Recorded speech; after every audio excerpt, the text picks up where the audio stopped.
कब से कर रहे हैं आप ये काम? लगभग मुझे 40 वर्ष हो गए इस काम को करते हुए। 40 वर्ष हो गए हैं। जी हाँ। किस तरह से आप ओडीओपी में आने के बाद से बदलाव देख रहे हैं?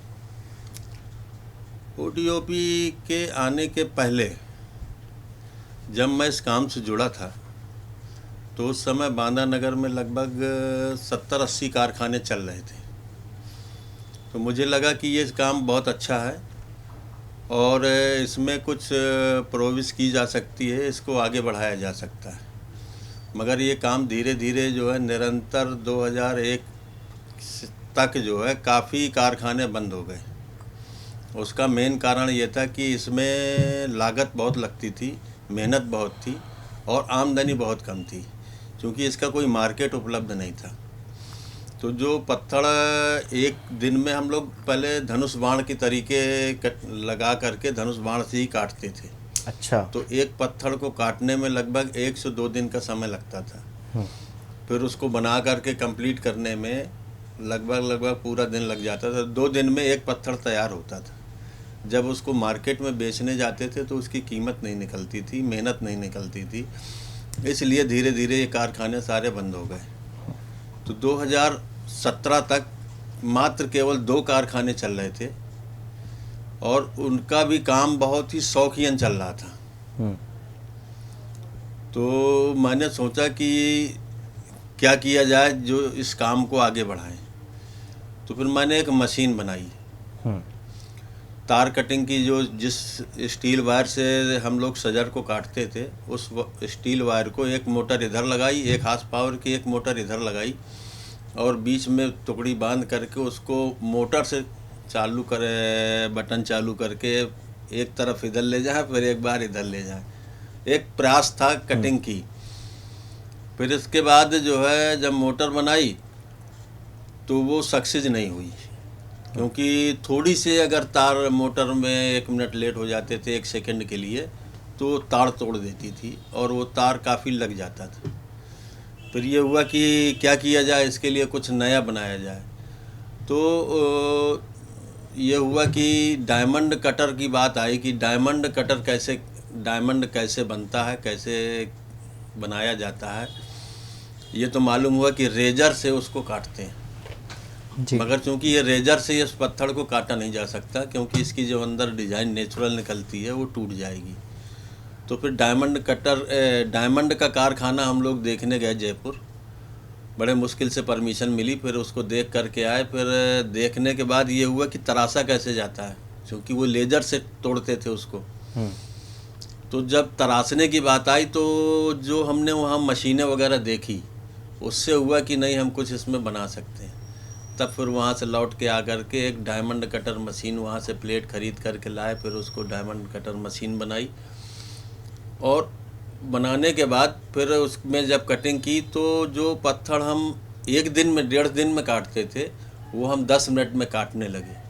क्या तो बात स्पीड बढ़ गई, प्रोजेक्टर काफ़ी मात्रा में काम आगे बढ़ा। तो बहुत सारे जो कारखाने थे पहले 2-4 वो केवल सजर बनाते थे, पीस बनाते थे, और मैंने जो है इसको आइटम बनाना शुरू किया। क्योंकि आइटम कोई नहीं बनाता था, तो मैंने जो आइटम बनाने शुरू किए तो आइटम की मांग बढ़ गई। तो मांग बढ़ी तो फिर कुछ आमदनी भी बढ़ी, कुछ कारीगर भी लगाए और फिर आइटम बनाना शुरू किया। तो निरंतर अभी तक आइटम और प्लस सजर दोनों में काम करता चला आ रहा हूँ। मैं तो कहूँगा हमारे जो मुख्यमंत्री हैं योगी आदित्यनाथ जी, उनकी महत्वाकांक्षा योजना ओडीओपी एक जनपद एक उत्पाद था। जब ये एक जनपद एक उत्पाद में इस सजर उद्योग को बांदा से लिया गया, तब से निरंतर बहुत ही इसमें बढ़ोतरी हुई है। चूँकि पहले मात्र 2 कारखाने थे, ओडीओपी में आने से उत्तर प्रदेश सरकार के द्वारा इसमें मार्जिन मनी के द्वारा एक लोन उपलब्ध कराया गया कारीगरों को, हस्तशिल्पियों को, जिसमें 25% छूट दी गई। उसमें मुझे भी 25 लाख रुपए का लोन मिला। तो उस 25 लाख को मैंने टोटल बिजनेस में लगाया, क्योंकि बहुत से लोग मतलब कहीं कुछ कर लेते हैं, कहीं कर्ज चुकता करते हैं, कहीं कुछ करते हैं। लोन का पैसा निकाल के, मगर मैंने ऐसा नहीं किया। मैंने पूरा का पूरा लोन का पैसा जो है इसी बिजनेस में लगाया और इसी से मैंने आगे बढ़ाया।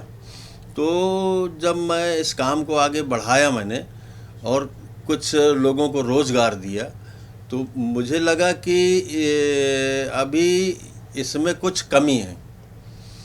तो मैंने जिला उद्योग केंद्र के माध्यम से मैंने उनको बताया कि इसका प्रचार प्रसार बहुत कम हो रहा है। मुख्यमंत्री जी को मैं जिला उद्योग केंद्र बांदा को, यहाँ के उपायुक्त महोदय थे, उनसे मैंने बात की कि साहब इसका प्रचार प्रसार बहुत कम है, तो इसका प्रचार प्रसार भी अगर आपके द्वारा हो तो इस उद्योग को और आगे गति मिल सकती है, चार चांद लग सकते हैं। तो उन्होंने कहा आप परेशान ना होइए, मैंने हमारी वार्ता चल रही है और इसके प्रचार प्रसार के लिए।